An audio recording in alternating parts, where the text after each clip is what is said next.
Very good morning to all.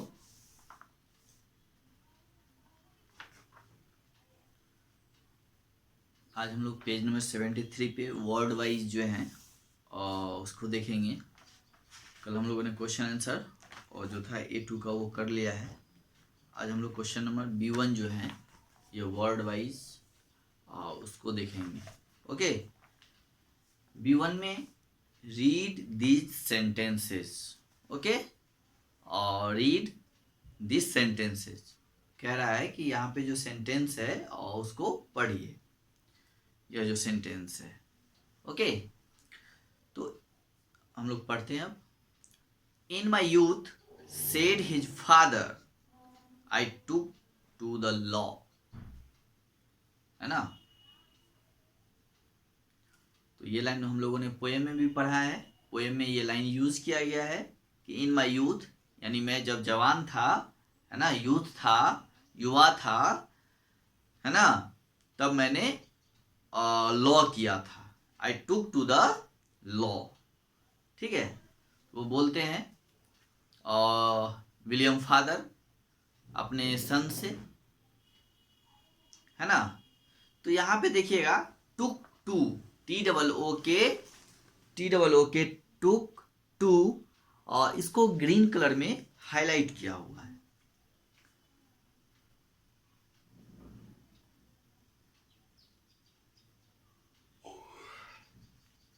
है ना। तो इसको ग्रीन कलर में हाईलाइट किया हुआ है। तो इसका मतलब क्या हुआ, यानी the word highlighted above took to mean started talking something. This is it is a phrasal verb, है ना। यहाँ पे टुक टू का मतलब है started linking something, started linking something. और ये क्या है, ये एक वर्ब है। It is a phrasal verb. और फ्रेजल वर्ब क्या होता है, तो a phrasal verb consist of verb plus adverb और वर्ब प्लस प्रीपोजिशन, है ना। यानी फ्रेजल वर्ब कैसे क्रिएट होता है, कैसे बनता है, तो वो कंसिस्ट ऑफ वर्ब, यानी वो वर्ब से मिल करके वर्ब होता है उसमें, फिर एडवर्ब होता है ना। ठीक है, और प्रीपोजिशंस होते हैं, है ना। जैसे नीचे एग्जाम्पल्स भी दिए हुए हैं, पहले हम लोग देखते हैं। यानी the meaning of combination is a very difficult from the meaning of the verb, adverb और प्रीपोजिशन एलोन। अब देखिए यहाँ पे क्या कहा जा रहा है कि फ्रेजल वर्ब जो होते हैं वो वर्ब से, एडवर्ब से और प्रीपोजिशन से मिलके बने हुए होते हैं। और इसका जो मीनिंग होता है, combination, meaning of the combination is very difficult. और ये जो कॉम्बिनेशन करके जो वर्ड बनता है उसका मीनिंग जो होता है वो काफ़ी बहुत ही डिफिकल्ट होता है, डिफरेंट होता है from the meaning of the verb. यानी जो वर्ब के मीनिंग होते हैं उससे इसके मीनिंग अलग हो जाते हैं, बहुत ही डिफरेंट होते हैं, वेरी डिफरेंट हो जाते हैं। एडवर्ब और प्रीपोजिशन एलोन, जैसे वर्ब के जो अकेले में जो उसका मीनिंग होता है, सिर्फ अगर हम वर्ब लिखते हैं तो उसका जो मीनिंग होता है वो, या फिर जो प्रीपोजिशन होते हैं उसके मीनिंग, या एडवर्ब जो होते हैं उसके मीनिंग अलग होते हैं अगर वो सिंगल लिखे जाते हैं तो। बट जब हम लोग उसको वर्ब के साथ प्रीपोजिशन जोड़ देते हैं, है ना, तो क्या हो जाता है, उसका मीनिंग जो है बिल्कुल डिफरेंट हो जाता है, वो अलग हो जाता है। जो उसके ओरिजिनल मीनिंग होते हैं उससे वो बहुत ही अलग हो जाता है। तो a phrasal verb consist of a verb, adverb और verb plus preposition. The meaning of the combination is very different from the meaning of the verb, adverb और प्रीपोजिशन एलोन। ठीक है, अब देखिए जैसे यहाँ पे बहुत सारे वर्ड दिए हुए हैं, जैसे बैंक, है ना। बैंक प्लस ऑन का मतलब होता है बैंक ऑन, है ना। यानी इसका मतलब हो गया, देखिए इसमें प्रीपोजिशन जोड़ा गया है ओ एन ऑन, है ना। तो ये हो गया बैंक ऑन। इसका मतलब होता है टू रिलाई ऑन समवन, यानी किसी पे भरोसा करना, है ना। जैसे यहाँ देखिए एक वर्ड है लुक, लुक का मतलब होता है देखना, ये वर्ब है और आफ्टर, AFTER, आफ्टर ये प्रीपोजिशन हो गया। तो ये क्या हो गया, लुक आफ्टर, लुक आफ्टर, है ना। लुक आफ्टर का मतलब होता है देखभाल करना, to take care of somebody. Okay, तो लुक आफ्टर मीन्स देखभाल करना। अब वैसे हम लोग अगर मीनिंग निकालें तो लुक का मतलब होता है देखना, है ना, अलग अलग अगर मीनिंग देखेंगे तो। और आफ्टर का मतलब होता है के बाद, है ना। तो देखिए ये इसके मीनिंग, है ना, और इसके मीनिंग दोनों अलग अलग हो रहे हैं, है ना। लेकिन हम जब दोनों को मिला देते हैं, कंबाइन कर देते हैं और ज्वाइन करा देते हैं, तो उससे एक नया वर्ब, वर्ड बन जाता है जिसको हम लोग फ्रेजल वर्ब कहते हैं, यानी लुक आफ्टर। तो इसका मतलब हो जाता है देखभाल, है ना, देखभाल करना। ठीक है, तो to take care of something. ठीक है, जैसे फिर देखिए नेक्स्ट है आपका कॉल। कॉल का मतलब होता है पुकारना, और OFF, ऑफ का मतलब होता है ऑफ, सेपरेशन, अलगाव, अलग। लेकिन जब हम दोनों को कॉल और ऑफ को मिला देते हैं तो ये एक वर्ड हो जाता है कॉल ऑफ, का मतलब हो जाता है कैंसिल करना, टू कैंसिल, यानी रद्द कर देना। ठीक है, नेक्स्ट है get plus alone, get plus alone, है ना।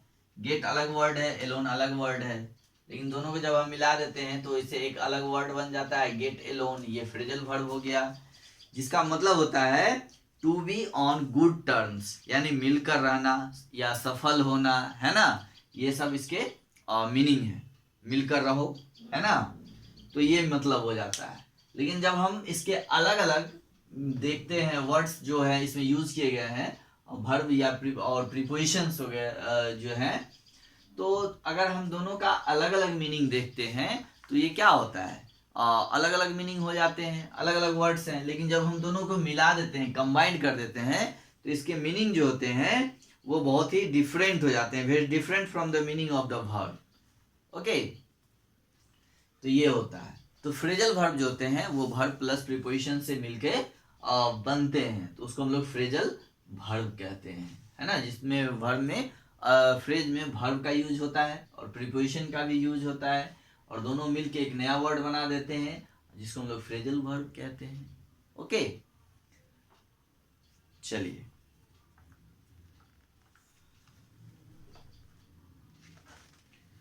अब देखिए पेज नंबर 74 पे हम लोग देखते हैं।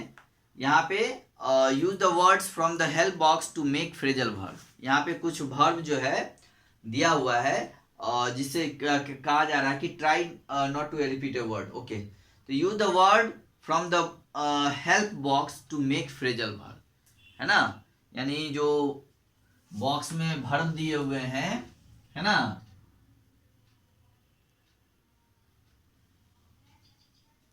सॉरी वर्ब प्रीपोजिशन दिया हुआ है बॉक्स में, जो वर्ड्स दिए हुए हैं उसका यूज करके और जो है फ्रेजल वर्ब बनाना है ना। तो जैसे देखिए, लेकिन इसमें कह रहा है कि वर्ड्स को रिपीट नहीं करना है। फर्स्ट जो है आपका वो है ब्रेक, ठीक है, तो ब्रेक। सेकेंड में है वाइप, थर्ड है यूज, फोर्थ में हो गया सिट, 5 में हो गया आपका गेट, 6 में हो गया कैरी ओवर। ओके, तो इससे अब आपको फ्रेजल वर्ब बनाना है। ओके,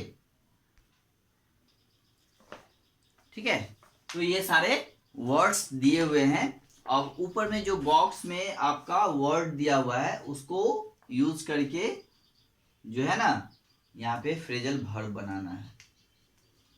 तो हम लोग देख रहे हैं कि जो है इसमें दोबारा कोई भी वर्ड्स को यूज नहीं करना है, रिपीट भी नहीं करना है, इस बात को भी ध्यान देना है। ओके, तो फर्स्ट में जैसे हम लोग वाइप है, पहले देखते हैं। वाइप के साथ हम लोग अगर आउट लगा देते हैं, वाइप प्लस आउट, इसका मतलब होता है साफ करना, वाइप आउट कर देना। ठीक है। नेक्स्ट हम लोग सीट में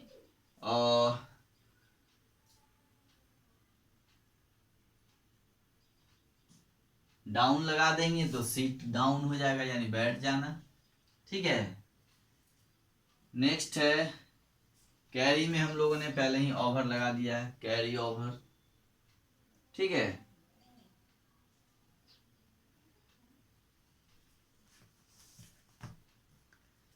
ठीक है।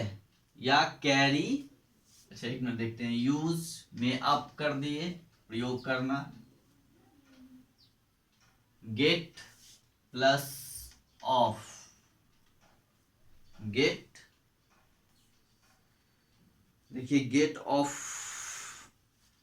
सॉरी डबल एफ होगा, गेट ऑफ। ओके।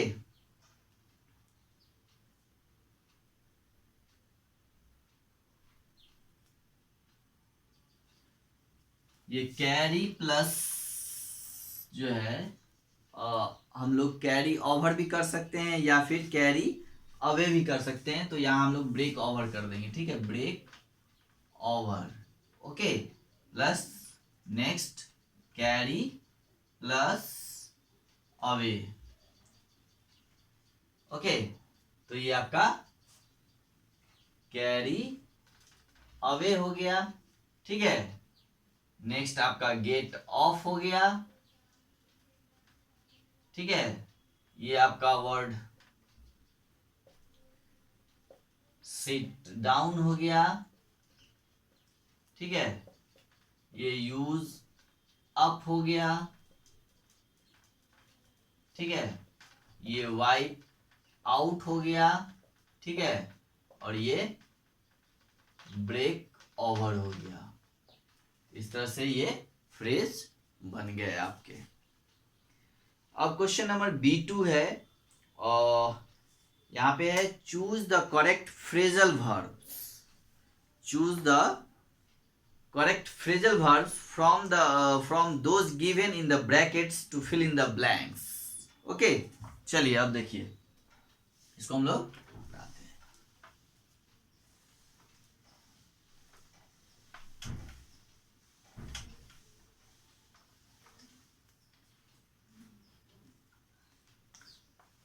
अब जो है यहाँ पे first fill in the blanks है, I have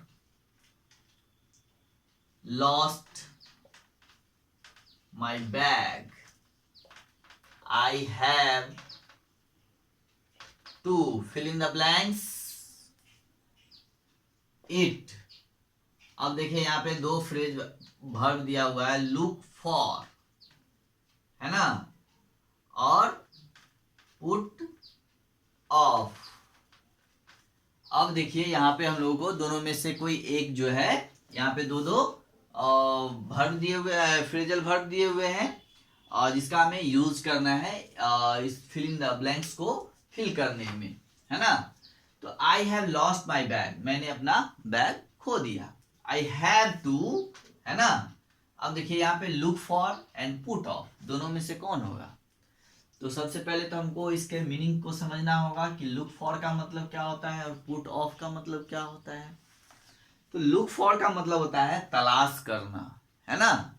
look for means तलाश करना, यानी ढूंढना, खोजना। एंड नेक्स्ट जो है आपका पुट ऑफ, पुट ऑफ का मतलब होता है पोस्टपोन कर देना, किसी भी काम को कैंसिल कर देना, है ना, रद्द कर देना।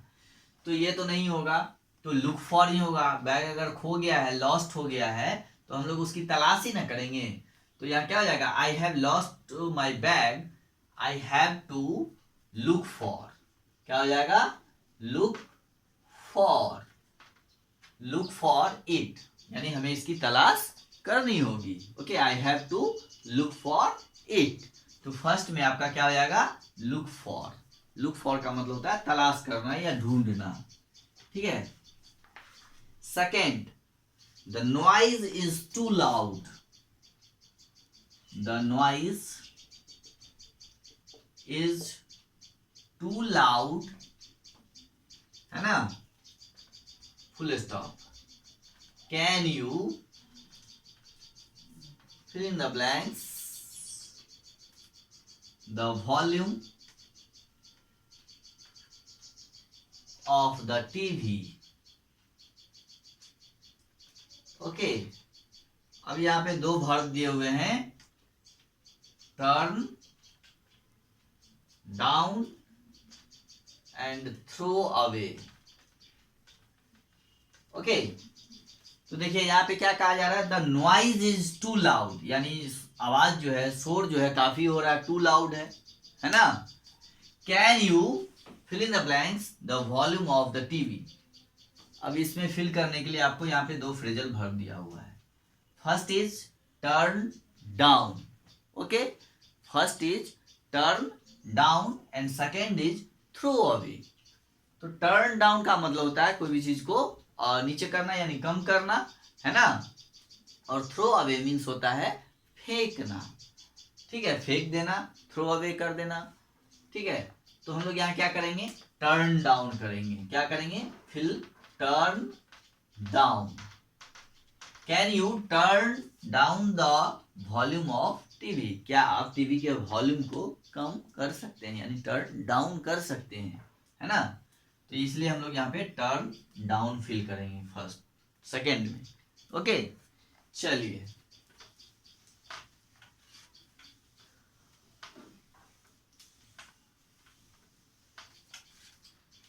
थर्ड आपका है don't be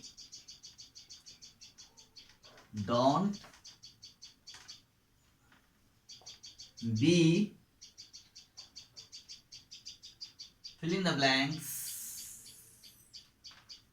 by its outward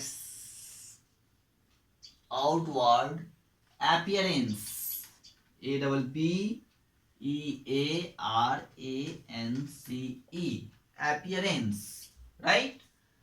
और इसके लिए दो वर्ब यहाँ पे दिए हुए हैं, और फर्स्ट है टेक ऑफ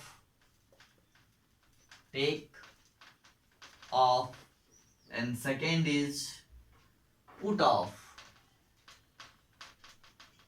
ओके, अब देखिए यहाँ पे दो वर्ब दिए हुए हैं, अब दोनों में से हमको क्या फिल करना है। तो सबसे पहले तो देखना है कि टेक ऑफ का मतलब क्या होता है, फिर पुट ऑफ का मतलब क्या होता है। तो टेक ऑफ का मतलब होता है उड़ान भरना, है ना, प्लेन टेक ऑफ करता है। और पुट ऑफ का मतलब होता है पोस्टपोन करना, कैंसिल करना।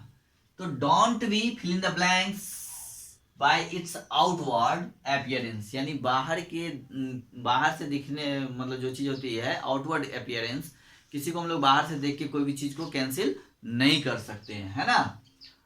तो इसके लिए हम लोग कह रहा है कि डोंट बी, यहाँ पे हम लोग फिल इन द ब्लैंक्स में पुट ऑफ डालेंगे, PUTOFF, पुट ऑफ, यानी किसी भी चीज को बाहर से देख के उसके अपीयरेंस से, है ना, बाहरी अपीयरेंस से जो है उसको कैंसिल नहीं करना चाहिए, उसको जांचना चाहिए, परखना चाहिए। जैसे मान लीजिए किसी आदमी को हम लोग चेहरा देख के ये ना उसको कह दें कि आदमी गड़बड़ है या नॉनसेंस है ना। उसको पहले हम लोगों को जांचनी होती है कि वो कैसा है, उसके माइंड को परखना होता है, उसके कैरेक्टर को समझना होता है, तब जाके हम लोग जो है उसको जज करते हैं या कैंसिल करते हैं, ठीक है।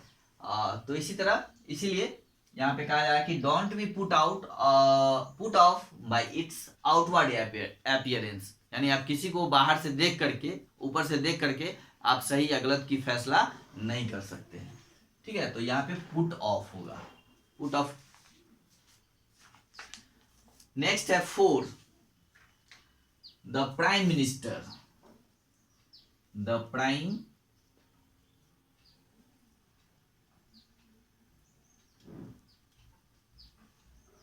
मिनिस्टर एयरक्राफ्ट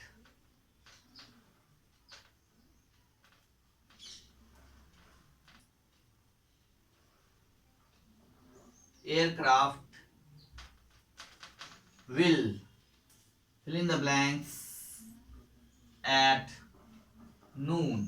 अब यहाँ पे दो वर्ब हैं, look after या फिर टेक ऑफ, एंड नेक्स्ट है टेक ऑफ। ठीक है,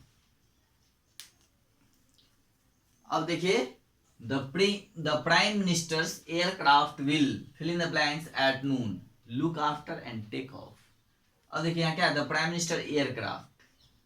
एयरक्राफ्ट क्या होता है, हवाई जहाज जो होते हैं वो टेक ऑफ करते हैं यानी उड़ान भरते हैं, तो यहाँ पे तो टेक ऑफ ही होगा। यानी the prime minister aircraft will take off at noon, वो कब टेक ऑफ करेगा, तो नून को यानी दोपहर में, है ना, एट नून, तो यहाँ पे टेक ऑफ होगा, टेक ऑफ। लुक आफ्टर का मतलब होता है देखभाल करना, तो ये तो होगा नहीं। ठीक है, चलिए नंबर 5 अब हम लोग देखते हैं। और यू शुड डेफिनेटली, इसको नहीं कीजिए,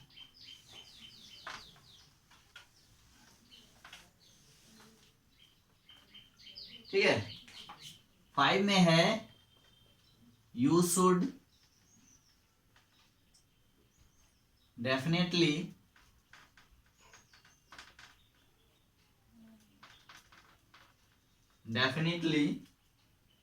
fill in the blanks the latest latest jeans,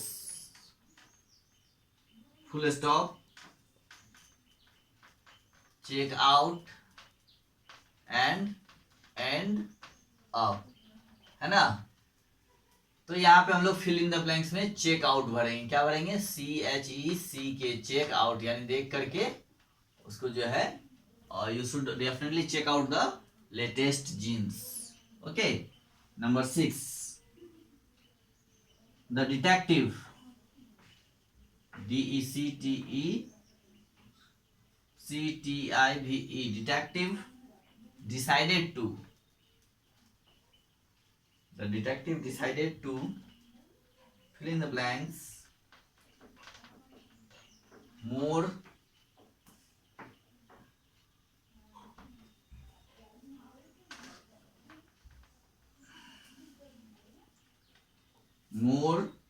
about the crime,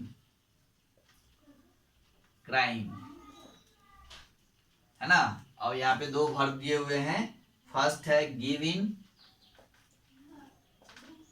और नेक्स्ट है फाइंड आउट। फाइंड आउट का मतलब होता है ढूंढना। तो the detective decided to find out, यहाँ पे हम लोग क्या फिल करेंगे, find out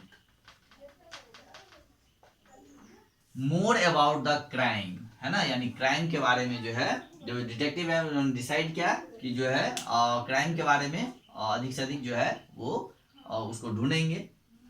more about the crime, find out more about the crime, है ना, यानी वो क्राइम के बारे में पता करेंगे, उन्होंने ये डिसाइड किया अधिक से अधिक। नंबर 7 नेक्स्ट है the bus is waiting, fill in the blanks quickly, है ना। और इसमें 2 वर्ब हैं, फाइंड आउट, है ना, और गेट इन।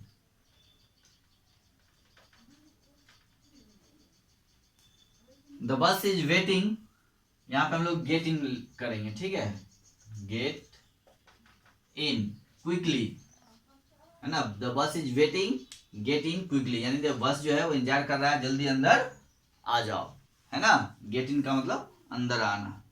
तो the bus is waiting, get in quickly, यानी जल्दी से अंदर आ जाओ, ठीक है। तो ये आपके fill in the blanks question number B2 समाप्त हो गए। अब हम लोग नेक्स्ट क्लास में इसमें जो ग्रामर गाइड है उसको पढ़ेंगे अगले क्लास में, ठीक है। और तो आज के लिए इतना ही, फिर हम लोग अगली क्लास में आगे जो एक बचा हुआ है ग्रामर उसको देखेंगे। तब तक आप जो भी फ्रेजल वर्ब मैंने पढ़ाया है उसको आप देखिए, इसके फिल इन द ब्लैंक्स को देखिए और उसके मीनिंग्स को नोट डाउन कीजिए, रिमेंबर कीजिए। ओके, चलिए, हैव ए गुड डे।